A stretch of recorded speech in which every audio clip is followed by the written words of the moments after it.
Hi, I'm Feroz and welcome to Drag and Drop Low Code Unplugged, the podcast where we explore the game changing impact of low code in software development. Join me in insightful conversations with IT leaders and passionate low code enthusiasts who are at the forefront of this digital evolution. Together, we'll explore how early adoption of low code is giving businesses a competitive edge on a global scale. We'll discuss its impact on software development, dissect its role in transforming businesses, and uncover the ways in which it's reshaping career trajectories. So, whether you're a seasoned IT professional or a curious enthusiast, be sure to tune in as we share success stories and unravel the mysteries of low code. Subscribe now and stay tuned for a front row seat to the revolution that's shaping the future of technology. So, let's go.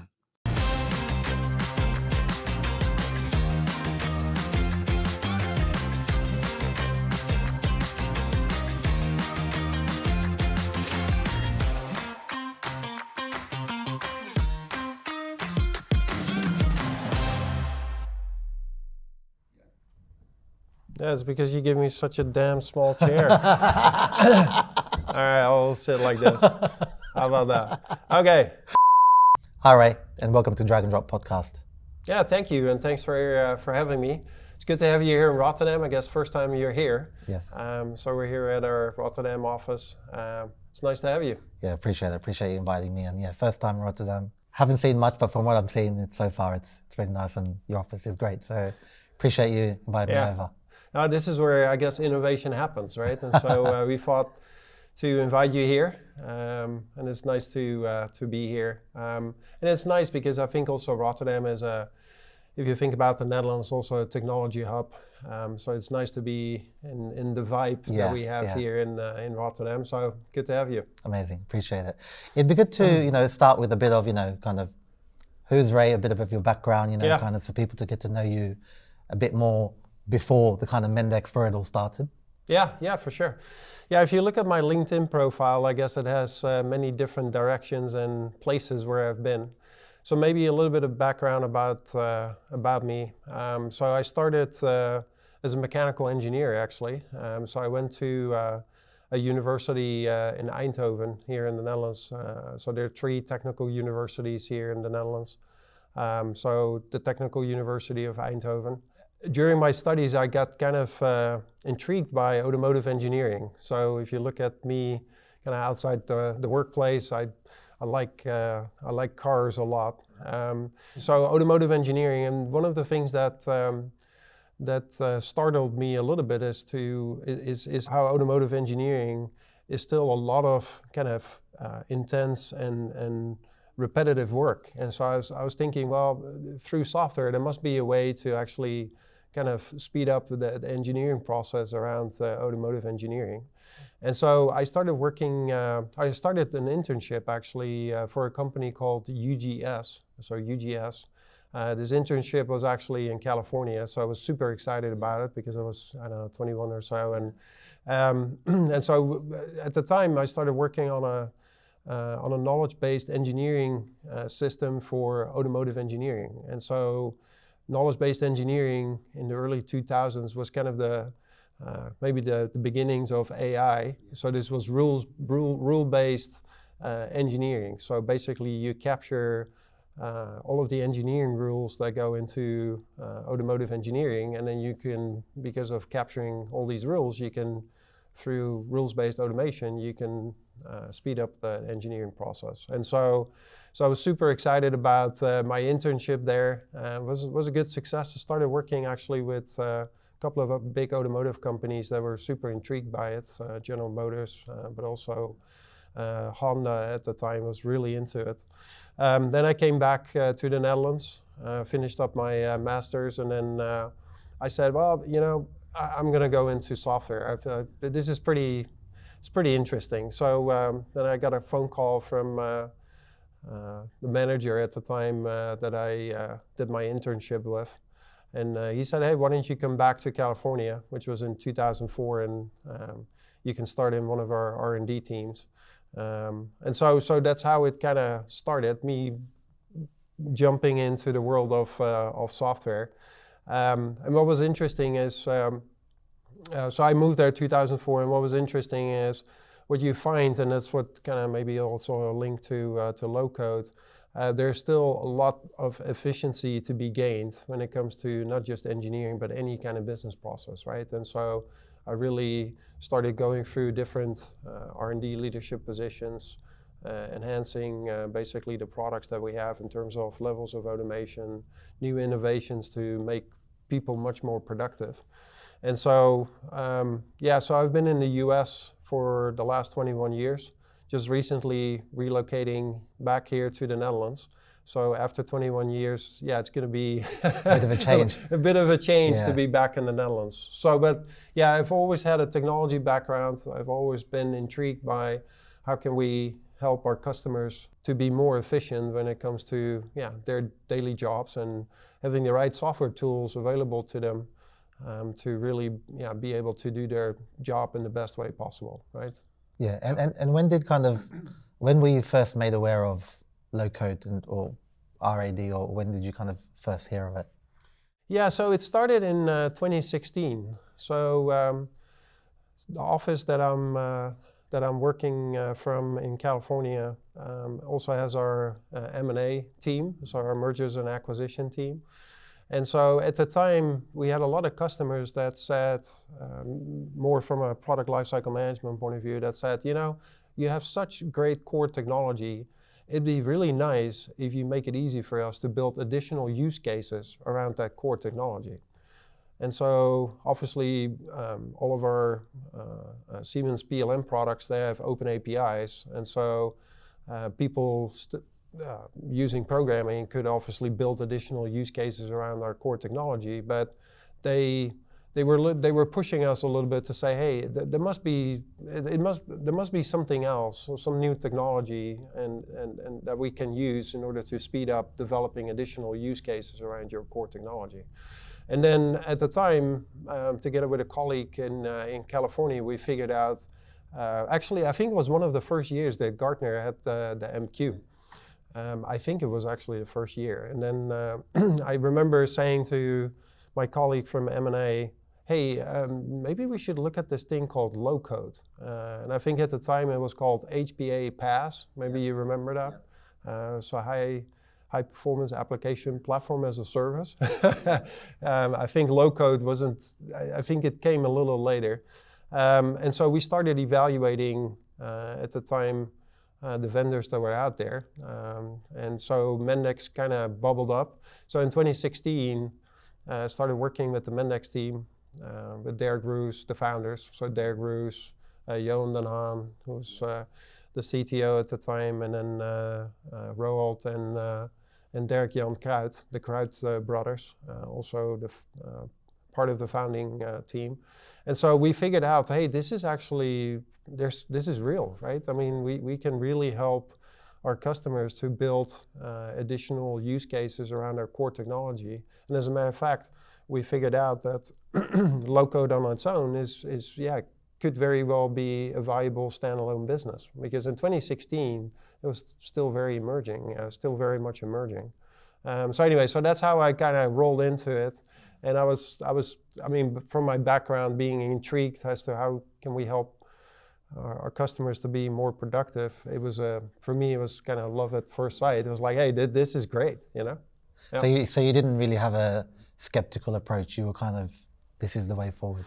Yeah, because what we did is we started working with joint customers to figure out, okay, combining. It was kind of maybe the early days of what Gartner called packaged business capabilities. Can we package core technology elements from the Siemens side of the house, combine it with low code, let our customers build incremental use cases based on the combination of it, and it was a match, right? And so when you can see joint customers saying, yeah, this is actually working, I think we, from the Mendex side as well as from the Siemens side, we immediately say, hey, there's something here, right? Which then led to the acquisition, which happened in 2018. Yeah, and can you talk me through why Mendex? Why was the choice to go with Mendex? Yeah, that's a good question, because at the time, as you can imagine, it wasn't just Mendex that we looked at. At the time, we looked at a couple more vendors. One of them decided to be on a path towards IPO, so they kind of fell off. Then we looked at a few others. The reason we were compelled by Mendex, it was really about the enterprise view to load code. So because if you think about the joint clients between Siemens and Mendex, we're talking here about applications that are business critical applications, right? And so business critical, first of all, and secondly, integrate with a vast landscape of other enterprise applications. And so at the time, Mendex was already very clear about, hey, we want low code to be enterprise grade, and we want low code to be really the umbrella across enterprise SaaS, so that you can build a single pane of glass and applications around the single pane of glass against all of these enterprise systems, which was a great match for us. Because if you look at our industrial clients, but also non-industrial, I mean, the reality is that you have to integrate with many core systems, right? And so that really being at the heart of Mendex, I think, was one of the compelling factors. Yeah, and I'm interested to know when you kind of rolled out Mendex, what was the feedback from the customers? When you were speaking to customers and letting them know, what kind of feedback did you get once they actually saw the platform? Well, first of all, I think there's typically a lot of skepticism still about, oh, is it really this easy? I mean, really?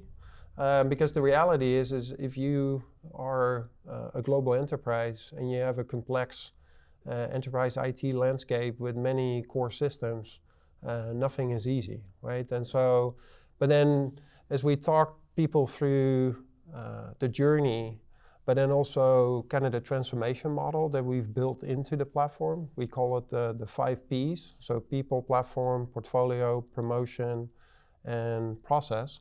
They really started to get it. And so if you think about one of the unique things that I personally see in Mendex, it's not just the platform, but it's also the digital transformation practice that we've built around it. And so we call it the DEP, which is really the digital execution practice that we have built around the platform. And I think the combination really works because, like I always like to say, is a fool with a tool is still a fool, right? And so this is not just about technology. For us at Mendex, it's really the combination, right? So how do you do digital execution at scale and first class, and how do you combine that in the right way with technology? And obviously you weren't the CEO straight away, so can you tell me how that came around? Obviously being involved in the acquisition side or the decision-making process, you've now become the Mendex CEO. How did that come around? Yeah, so what happened after the acquisition is, as you can imagine, there are all sorts of integration work streams. And so I became the work stream lead for how do we do joint R&D, so joint development within the software business of Siemens. And so I stayed involved until, I would say, 2019 or so. Then I became the business leader for our IoT solution, which is also a platform proposition. And then what happened is, I think the beginning of 2024, so last year, I got a call from Tony Hammelgarn. So he's the CEO for Siemens Digital Industry Software, and he said, "Hey, Tim Schrock, previous CEO, he's planning on kind of going back to his aspiration to build a startup. Yeah. And so are you interested? Because, I mean, you've been through the whole journey with the Mendex team and you know them very well. So would you be interested?" And I said, absolutely, because I think there's still a lot of untapped potential. And I think given my background and my network, I could really kind of contribute, right? And so the Mendex team, I think the very nice thing about it is that we have, I would say, very high product market fit. So now it's all about scaling, right? So how do you scale the business? How you scale a business between Siemens and Mendex? Because the reality is that also Siemens can learn quite a bit from Mendex still, right? So because if you think about the Siemens side, we're going through a cloud transformation as well. And so therefore, yeah, for me, it was, I've seen both sides of the fence, and I could really kind of make the connection and scale Mendex to be a built to last, what I always like to call a built to last company. Yeah. And since stepping in, you've touched on a bit, what's your kind of main vision? How do you see things, kind of your goals, that you want to push forward? Yeah, so to your point, I touched on it briefly. There's a lot of untapped potential in Mendex. The aspiration that we set for ourselves is really to double the business in the next 3 years, and I believe we can do so. It actually got doubled already in the previous 3 years, so we're still on a high growth trajectory, which is nice, right? Because it's, again, back to my originating passion, making an impact. We're making an impact, right? And the customers we work with, on a daily basis, I talk to customers, and it's nice to see that we have that impact. So now it's all about scaling, right? So how do you scale?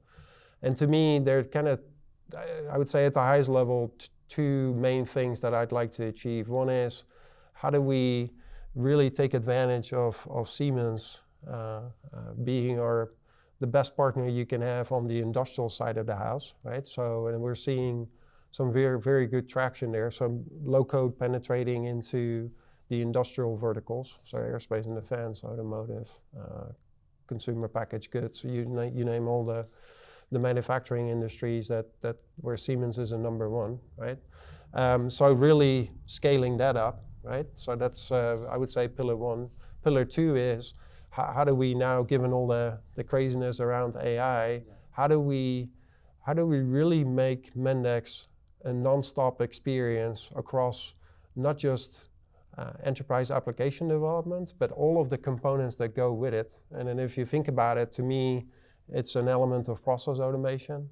It's an element of how do we integrate AI, both on the developer experience side, but also how do we let clients build AI augmented applications.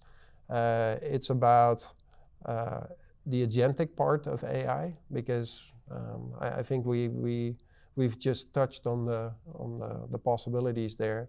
But then also, how do we further increase our capability integrating into the complex landscape of core enterprise systems? And so, yeah, it's really the combination of scaling what we've always done best as Mendex, but then also attaching this more and more to the industrial side of the Siemens business, because there's a lot of growth there. Yeah. And since stepping in, some people get excited by challenges. What challenges have you had to face and tackle? Mendex, to me, has a lot of untapped potential. So I mean, what I've been busy with, I would say, the last 12 months is really kind of setting us up for scale. And so the big challenge is, okay, how do you really do this? And so to draw a little bit of inspiration, what we did is, as a leadership team, we read the book Amp It Up from Frank Slootman. So he's the former CEO from ServiceNow and from Snowflake. It's if you haven't read it, it's a very nice book. So it's talking about a relentless focus on execution to actually get to the next level of scale, right? And so that is really what we're busy with right now. So across all functions, right? So R&D, go-to-market, etc. So this is all about amping it up. It's all about how do we amp up and get to the next level of scale.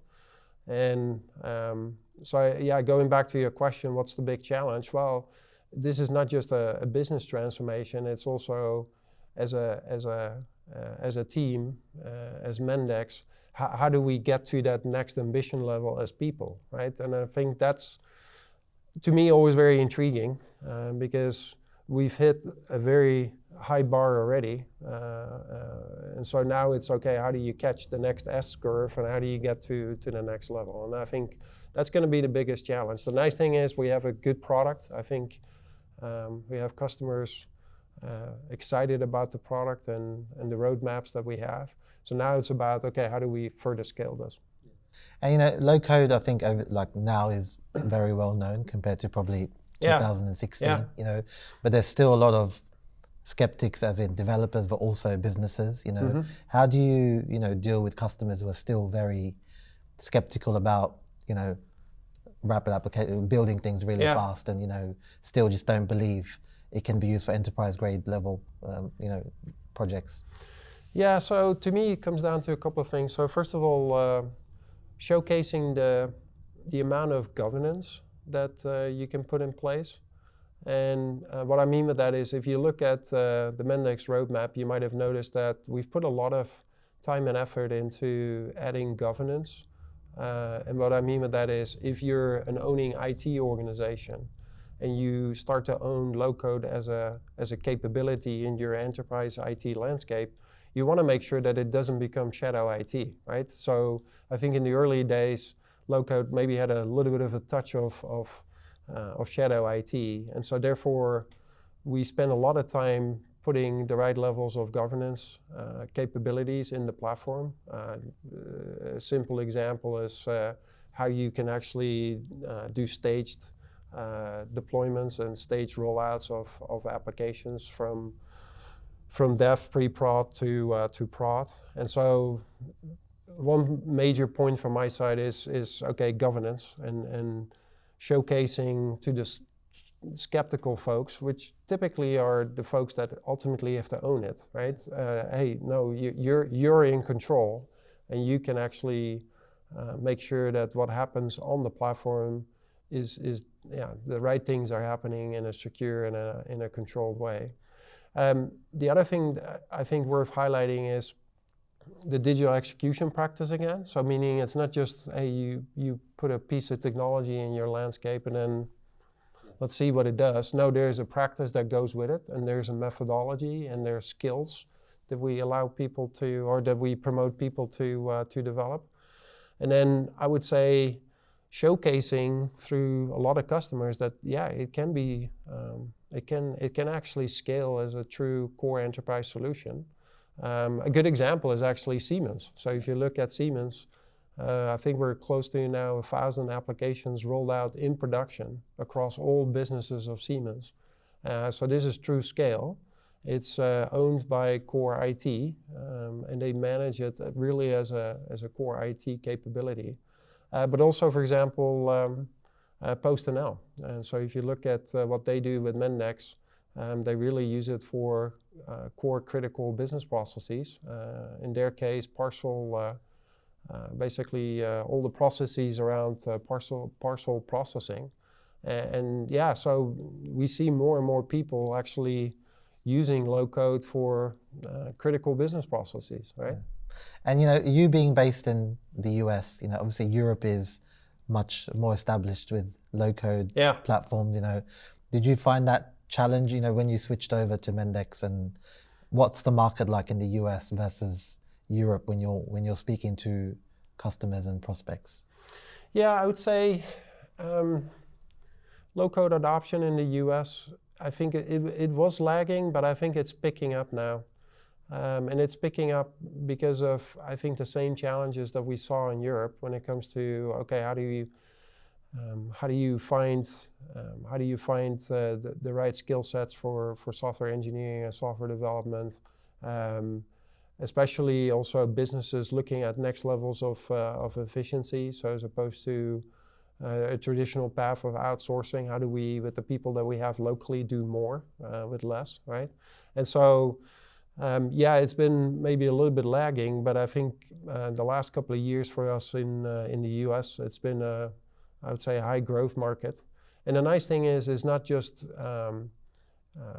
in kind of the leading sectors like, for example, FSI, the financial services industry, but now more and more industrial actually, which is very interesting. And also I would say the more lagging industries like aerospace and defense, they're now all of a sudden all in on new technologies.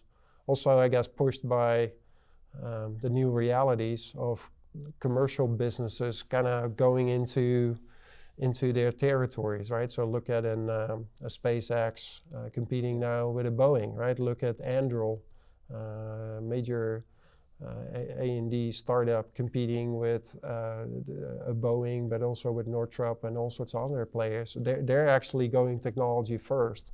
And so therefore we're now seeing more and more the traditional market, so to say, picking up low code, and trying to use that as a differentiator as well. Yeah, and you touched on AI, earlier, and obviously that's been the hype the last kind of 2 years, let's say, right? Yeah. Why should businesses, there's been conversation around also AI will get rid of the need of low code, right? So why should, companies look at using AI-powered low code platforms rather than just going down the route of traditional software with AI?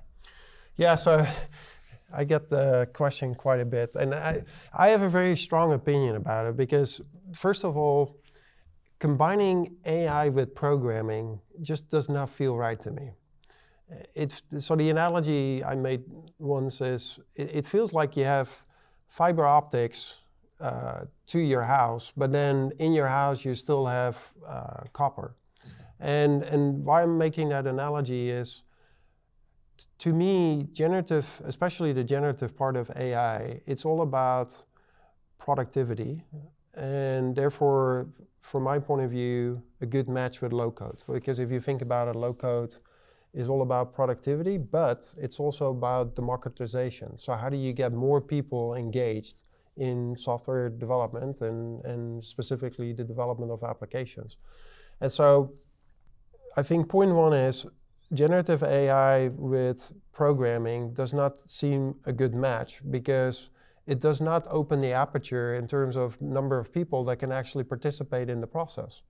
Because if you think about it, generative AI is producing lines and lines and lines of code, and then the people that are familiar with code as a way to deliver something, it's still, we have more software engineers these days, but it's still, I would say, almost call it a niche compared to all of the business experts that may have something to contribute into the process, right?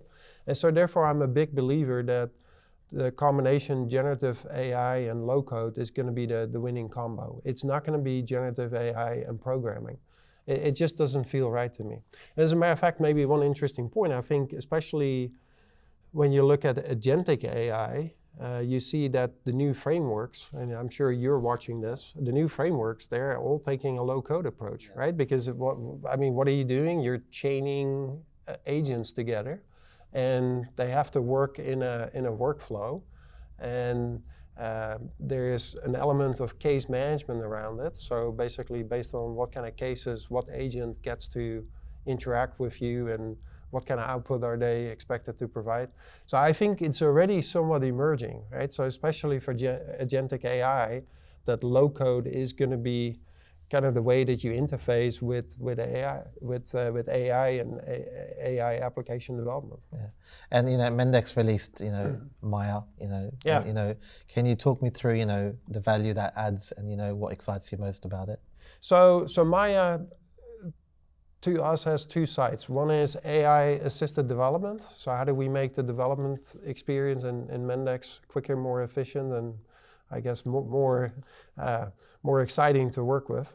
But also AI-augmented application development. So meaning, how do you put AI as quick and easy as possible in your application? So the impact is, I would say, significant. So on the AI development side, we've taken a three-prong approach. Guidance, assistance, and then generation. And so think about generation as kind of the final step where, with you giving prompts, we actually generate all sorts of or various aspects of the application. So whether it's pages or business logic through microflows or the data model. So this is really where you get significant efficiency gains, right? I mean, we're talking 30, 40% increase of developer productivity. But that's not the only part, because ultimately it's about the end user. It's about the end user wanting to have a great application experience, and these days it includes an experience that includes AI. And so therefore we've done a lot of work in the platform to make it easy to, for example, implement standard AI patterns like retrieval augmented generation, so that you can plug in your own knowledge base. You can point it to a vector database, and we basically make it easier and easier to build AI-assisted applications. Yeah, and is there any, even with Maya, looking forward, kind of, what on the roadmap, is there anything you can share in regards to in AI, what other features the platform might be adding? Yeah, so like I said, there are 3 tiers as to how we think about implementing AI in the Mendex platform. So guidance, assistance, generation. So for 1024 and also Mendex 11, which is coming up, a lot of focus on generation, right? So, and I think we're taking somewhat of a unique approach in the market, because what we see is a lot of vendors bolting AI on their existing product. So kind of like a standalone thing next to kind of their core capability. And we've taken a different approach where we're embedding AI in each development step as part of the software development lifecycle. And so to answer your question, therefore for each development step that you go through in the Mendex platform, we have a feature on the roadmap to basically add a generative part to it. So whether it's generative for data flows, for the data model, which we already released, but now also for microflows, for pages. So any kind of element of a Mendex application that you interact with will have a generative part to it, so that you can actually, through prompting, you can actually work through it. And I think it's nice because what we envision is really this close interaction between a Mendex developer and AI, so that it really becomes kind of your best friend in the platform, as opposed to say, hey, you know what, at the very beginning of the SDLC, you have a prompt and it just generates the whole application. Because the reality is, yes, it will be able to do so for maybe 70, 80%, but there's still an interaction that is going to be needed to clarify what is it that you really want in terms of the business logic, in terms of the data model. And so therefore, I think we're taking a unique approach where, yes, you can do the first prompt, it generates a lot of things for you, but then it's a continuous AI interactive approach that you're taking throughout the Mendex platform experience. I'm interested to know your view on, there's, next 5 years, for example, there's this thing about obviously AI as an assistant for developers, and there's all conversations about will AI eventually reduce the need for developers. What's your opinion on that? I watched an interview with Satya Nadella. He was kind of talking about the same question, and I think it was interesting because he said the definition of knowledge workers is going to change. And what he meant with that is the work that we think today is going to be displaced will actually create a new knowledge worker. And to make that kind of practical sounds very theoretical, but to make it very practical, if you think today, what happens in software development is still a lot of repetitive tasks that today we call knowledge work. But going forward, it will not be, because to your point, AI will basically do that for you. So therefore, if you think about, okay, what is going to be the software engineer and what is going to be the low-code developer of the future, I think the role is going to be redefined. So Hans de Visser, our CPO, I think said it well. I think makers are going to be orchestrators. So meaning that instead of you going through a lot of tasks yourself, you're much more of an orchestrator, where you're making sure that AI, first of all, is doing the right thing for you, but you're still responsible for the end result, meaning the user experience of the application, and specifying all the right things to make it the application experience that end users are looking for, right? So it's going to be then guessing a little bit, okay, what is the knowledge worker of the future?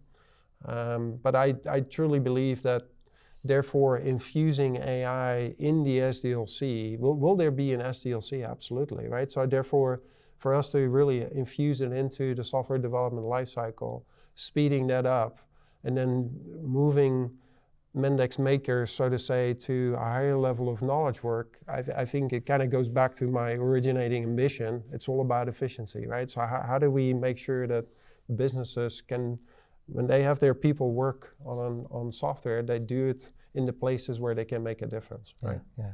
And talking about consolidation, and obviously with AI, do you feel AI has kind of, changed the low-code market and, made the platforms much similar? To a certain extent. First of all, with AI, no code is dead. It's dead. Because, that's why, back to your question around what was at the time the unique proposition with Mendex that intrigued you, it was enterprise, the enterprise nature of low code, right? So no code to me is dead. I think you see this already happening. I suspect that in the next few years, no-code players that were still out there, they're either consolidated into another offering or they're just simply not here anymore. So is there then a consolidation amongst enterprise low-code? Perhaps, but then it comes down to the unique approach that people are taking, integrating AI in their product experience. And so that's why I was kind of highlighting the Mendex approach, where we're not bolting something onto the site. No, we're making this really integrated into the platform experience. I think what we're going to see is that those low-code vendors that are not making this switch now to think from traditional low-code to AI, you called it AI-powered low-code, they're going to be in trouble, right? And so I think that's why if you look at what the team is doing, it's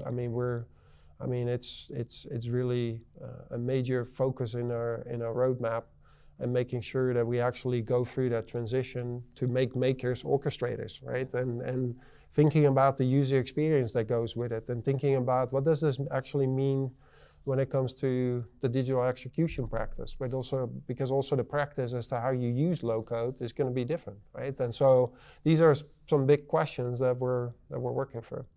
And that, have you felt, with your conversations with customers, and I went to Gartner last year in Vegas, and there's a lot of AI, it was mainly AI tracks, for people to attend, and a lot of businesses want to use AI, but they don't really know the strategy. Do you feel a lot of your existing customers, with the introduction of AI, are a bit confused and slowing down and not really knowing the direction they want to go with? I do think there's confusion, yeah. And there's confusion because I think vendors are trying to figure out, okay, what's the unique play? And I think if I would be on the receiving end from all of these vendors, I'm sure that, you would be puzzled as to, okay, where am I, where am I going, right? So is there confusion? I would say so. But I think that's why it's important to vendors like us to be super clear about, okay, how are we going to integrate AI and what is the value? Because the issue at the moment, and I've kind of experienced this before with IoT, there's a lot of hype about technology, but then we're missing the essence of the conversation as to, okay, how is this going to make a difference, right? So what are the use cases where this could really help, where it could make an impact to the business? And so, so to me, and that's what I like about Mendex. We're always super focused on what are our customers trying to get out of the platform, and how do we make sure that new technologies as they emerge, we kind of put this behind the Mendex platform experience, so that we first of all abstract kind of the noise of the technology, and we make you focus on the task, right? And then secondly, we make it easier to then adopt these type of technologies like AI. So yeah, I think it's going to be an interesting future. I'm sure everybody is trying to figure out how to settle the confusion, and I hope we're going to be part of it. Yeah. Amazing. Yeah. And shifting to the Mendex community, you have an amazing global community. Can you talk me through, your kind of first reaction to when you started as the CEO of Mendex, of the community, your opinion, and the role they play for Mendex? Yeah, I think to me it's super critical. Mendex has always kept a lot of proximity to our customers, especially users, right? So for example, if you think about the last 12 months, we've done more than 100 meetups. Our MVP community keeps growing. We have a pioneer community.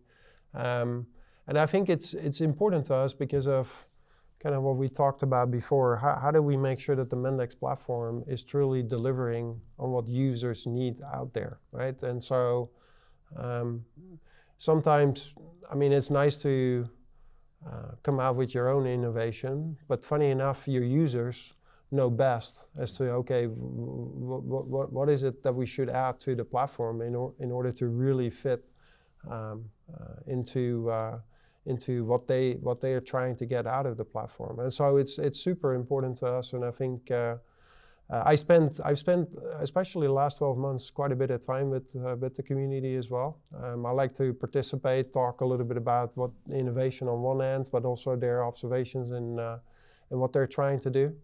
And so, yeah, for sure, the community experience is also a differentiator, I would say. I think there's a lot of, each time I show up at a meetup, I'm sure you've been at a few of them, there's always good positive energy and people trying to jointly solve problems, right? As a matter of fact, let me give an example. 3 weeks ago, I was in Nanjing in China, and we had a Mendex meetup, big logos in China, actually coming, companies coming outside of China, but then that have a production location in China, so Bosch, BMW, VW, etc. And it was very interesting to see what happened in the room. It was all of a sudden company boundaries disappeared. Yeah. And it was everybody talking about use cases, right? And it was they were talking about what's the easiest and the best way to implement this using low code. It was new innovation happening right there, right? And so, yeah, it definitely put a smile on my face walking out of there. I was like, wow, it's pretty amazing as to how these communities, the power of bringing these people together. And speaking about bringing people together, and I think this next question is from everyone in the Mendex community. MX World. I think people are crying out for it. Will it return? That's the big question. Yeah. So we've talked about this for quite a bit. So the reason it's not an easy answer is, like I said, we doubled the business since 2019. And so it means potentially double the attendees that you have to somehow globally bring together. So the approach that we're most likely going to take is we're going to have, with the launch of Mendix 11, we're going to have regional events. We also see this work very well with our community.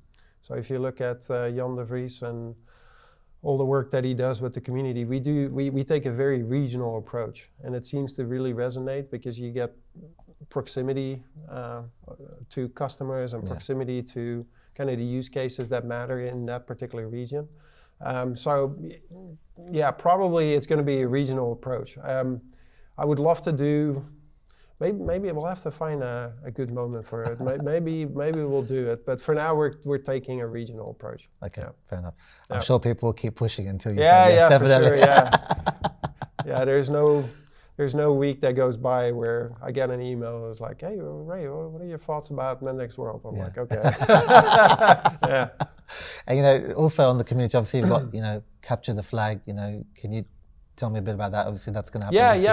Yeah. That's our next big, I would say, global community event that is coming up October. So October this year, we already have more than 1,000 pre-registrations. So this is kind of going back to my previous point, right? This is now scale. We're like, okay, if we truly have to do this in one physical location, it's almost impossible, right? So so capture the flag coming up October, and it's going to be global. So it's a global event like we did last year.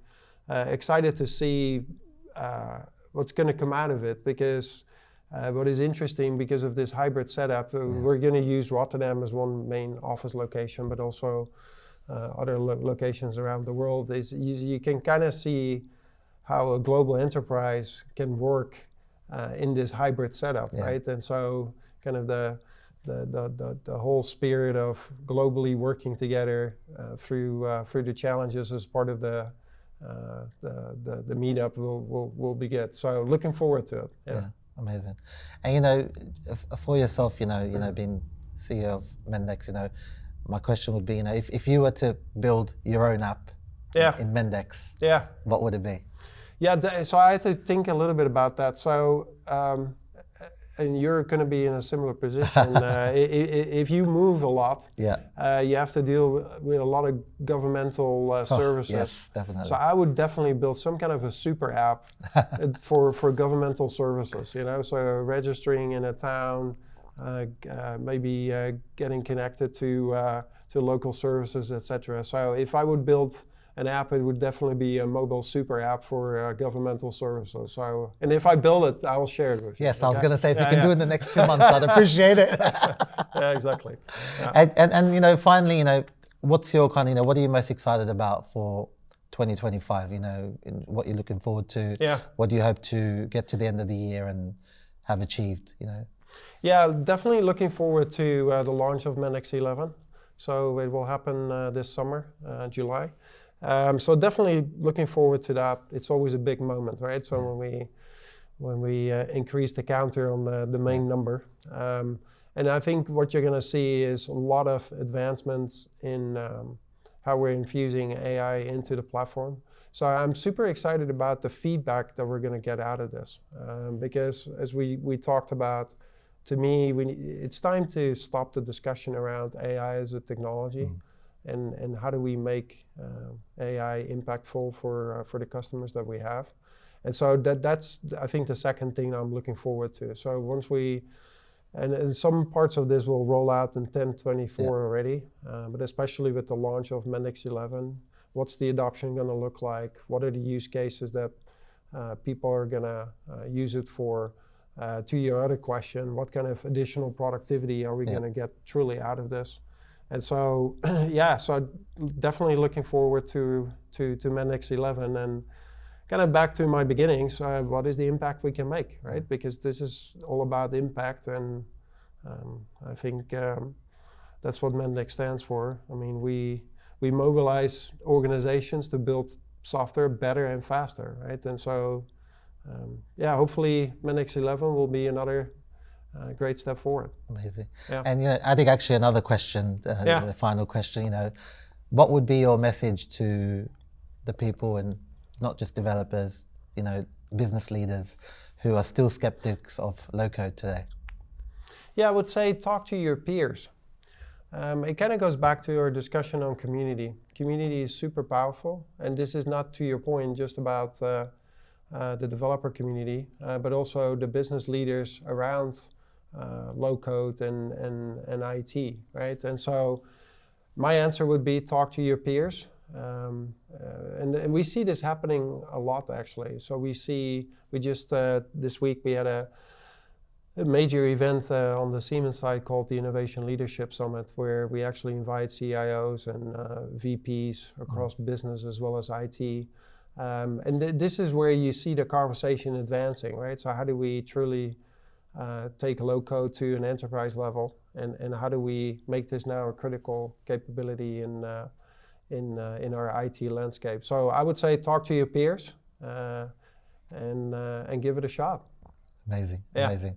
Well, I appreciate the time, Ray. It was great to speak to you, and I think it'd be great to speak again in the future and see how things have evolved for you. Settling back in the Netherlands after 20 plus years. Exactly. But also how things have evolved and the things you're looking to deliver. It'd be great to talk again in the future, either here or in any other location. Yeah, exactly. No, it's been great to have you here. And maybe one last thing I wanted to highlight briefly is on Capture the Flag.